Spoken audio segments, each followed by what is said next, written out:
Good morning all of you. BA final philosophy की class में आप सभी का स्वागत है। जैसा कि आप सारों को विदित है कि फिलोसफी में दो पेपर होने हैं, पेपर फर्स्ट और पेपर सेकंड। पेपर फर्स्ट जो है उसका नाम है सांख्य योग दर्शन, जिसका संपूर्ण पाठ्यक्रम पूरा हो चुका है।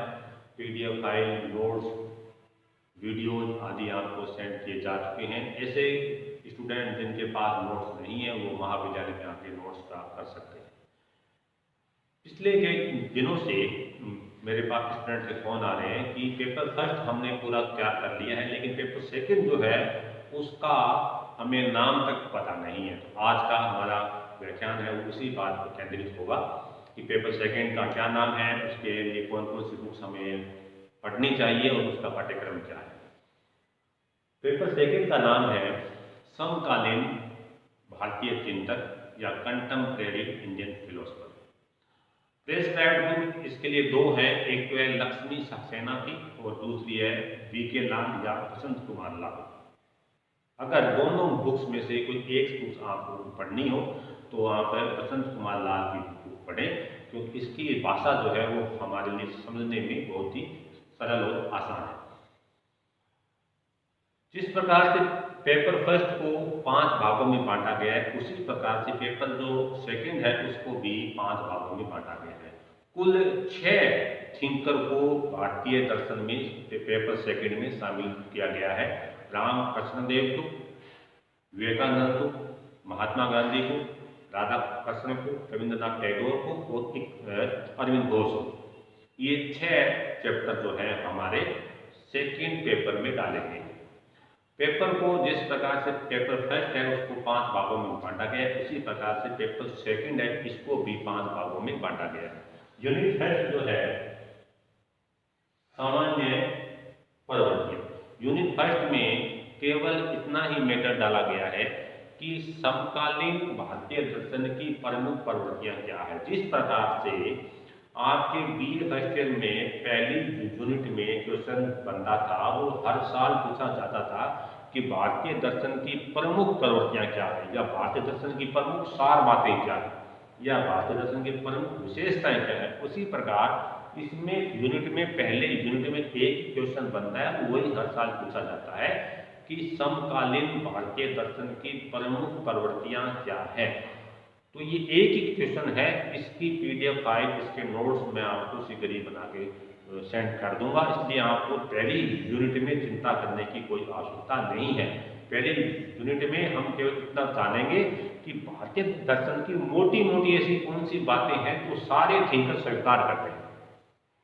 यूनिट सेकंड जो है इसमें 2 चिंतक आपके शामिल किए गए हैं, विवेकानंद जी और रामकृष्ण देव जी। दोनों के क्वेश्चन जो है वो अथवा के रूप में आते हैं। या तो आप एक पढ़ना चाहो तो एक को जब आप पढ़ो तो कंप्लीटली आपको उसी को पढ़ना होगा। जैसे विवेकानंद जी के बारे में आपको जानना है तो 100% आप पढ़ना होगा, फिर उसमें कोई भी टॉपिक अपने छोड़ नहीं सकते। और अगर आपको दोनों पढ़ने हैं तो दोनों की मुख्य मुख्य बातें हमें पढ़नी होगी। विवेकानंद जी के मुख्य विचार क्या है, रामकृष्ण जी के मुख्य विचार क्या है, लेकिन दोनों के क्वेश्चन जो है वो अथवा के रूप में आते हैं। इसलिए मेरा सुझाव ये है कि जिस भी थिंकर को पढ़ो आप उसे कंप्लीटली पढ़ो, ताकि हमें 2 थिंकर पढ़ने न पड़े और एक के बारे में हमें संपूर्ण ज्ञान हो जाए। लेकिन फिर भी यदि आपकी रुचि है कि मुझे दोनों थिंकर पढ़ने हैं तो दोनों की मुख्य मुख्य सिद्धांत हमें पढ़ने होंगे, विवेकानंद जी और रामकृष्ण देव जी। यूनिट थर्ड है, इसमें हमारे पास कोई और ऑप्शन नहीं है। एम.के. गांधी, महात्मा गांधी जी के सारे सिद्धांत इसमें होंगे और इसमें इसको हमें कंप्लीटली पढ़ना होगा। महात्मा गांधी जी के सत्य के बारे में क्या विचार है, अहिंसा के बारे में क्या विचार है, सर्वोदय के बारे में क्या विचार है, स्वराज्य की अवधारणा क्या है, सत्याग्रह की अवधारणा क्या है, अहिंसा के प्रकार कितने हैं, नैतिक विचार इनके क्या है, शुभ अशुभ के बारे में ये क्या बोलते हैं, सत्य साध्य और साधन के बारे में ये क्या बोलते हैं, और ईश्वर के बारे में इनके विचार क्या है। ये मोटी मोटी बातें हैं जो कि हमें यूनिट थर्ड में पढ़ने को मिलेगी। यूनिट फोर्थ जो है वो राधा कृष्ण जी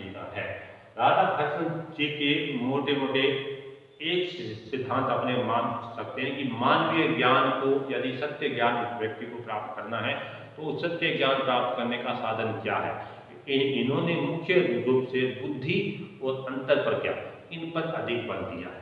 यानी हमारी बुद्धि और अंतर प्रज्ञा जो है ये क्या एक दूसरे के सहायक हैं या ये एक दूसरे के विरोधी हैं। यदि हमें सर्वोत्तम ज्ञान प्राप्त करना है, यदि हमें सर्वोत्तम सत्य की प्राप्ति करनी है तो हम किस साधन को अपनाएं, बुद्धि को अपनाएं या अंतर प्रज्ञा को अपनाएं। और अंतर प्रज्ञा को यदि हम अपनाते हैं तो उसके क्या क्या उपाय हो सकते हैं और इन माध्यमों से हम किन किन चीजों का ज्ञान प्राप्त कर सकते हैं, वो सारा वर्णन जो है वो राधा कृष्ण ने अपने बुद्धि और अंतर प्रज्ञा इन सिद्धांतों में दिया है।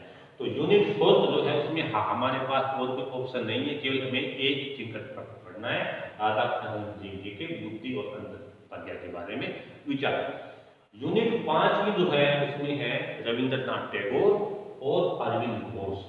रविंद्रनाथ टैगोर और अरविंद घोष इस पे क्योंकि दो थिंकर है तो हमें यदि एक को पढ़ना है, अरविंद घोष को पढ़ना है तो उसको हमें 100% पढ़ना है, क्योंकि इनके क्वेश्चन जो आएंगे वो अथवा के रूप में आएंगे। एक क्वेश्चन टैगोर का आएगा और दूसरा अरविंद घोष का आएगा, तो हमें इनमें से एक का चुनाव करना है, दोनों नहीं करने, एक ही करना है।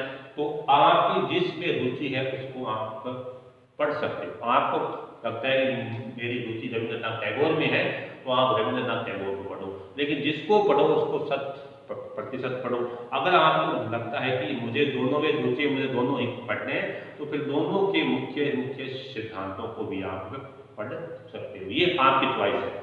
तो इसमें दो थिंकर है, रविंद्रनाथ टैगोर और अरविंद घोष। रविंद्रनाथ टैगोर का मुख्य सिद्धांत जो है वो मानव प्रेम पर है। ये कहते हैं कि मानव प्रेम जो है वो ही सबसे बड़ा धर्म है। मेरा धर्म जो है वो मानव प्रेम है। मेरा धर्म है कि मैं कि वो मनुष्य को मनुष्य मानना, ये मेरा धर्म है। किसी भी धर्म को ये ज्यादा महत्व देते, हिंदू मुस्लिम सिख ईसाई किसी को ज्यादा महत्व नहीं है। इनका पूरा धर्म जो है वो मानव है, धर्म जो है वो मानव केंद्रित होना चाहिए। रविंद्र और अरविंद घोष है, इनका पूरा सिद्धांत जो है वो विकासवाद केंद्रित है।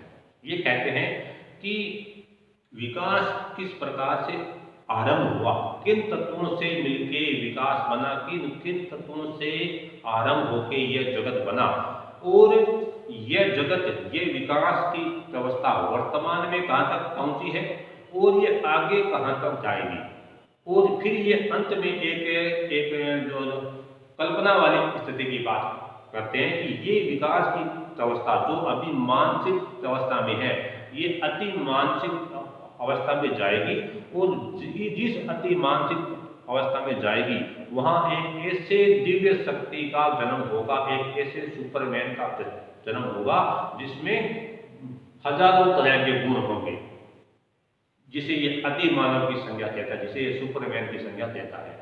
तो ये कहते हैं कि विकास की प्रक्रिया है, ये शुरू से प्रारंभ हुई है, और ये विकास के 7 स्टेपों की चर्चा करते हैं कि किन इन अवस्थाओं से होते हुए विकास यहाँ तक पहुंचेगा।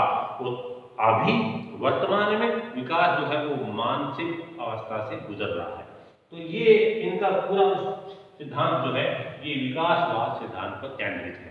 तो इस प्रकार से यूनिट जो है ये फर्स्ट में केवल सामान्य प्रवृत्तियां हैं, सेकंड में 2 ऑप्शन है विवेकानंद जी और प्रसन्न देव जी। यूनिट 3 जो है इसमें एम.के. गांधी हैं, यूनिट 4 है इसमें राधा कृष्ण जी हैं, और यूनिट 5 में रविंद्रनाथ टैगोर और अरविंद घोष हैं। तो इनमें सबसे पहले अपने इसमें यूनिट 3 जो है इसको आरंभ करेंगे। महात्मा गांधी के मुख्य सिद्धांत क्या क्या है। इनके सिद्धांत वही हैं जो आपने 9वीं 10वीं 11वीं 12वीं क्लास में पढ़े हैं, सबसे सिंपल है। तो सब अपने इस सेकेंड पेपर की शुरुआत जो है वो महात्मा गांधी के अध्याय से करेंगे। धन्यवाद।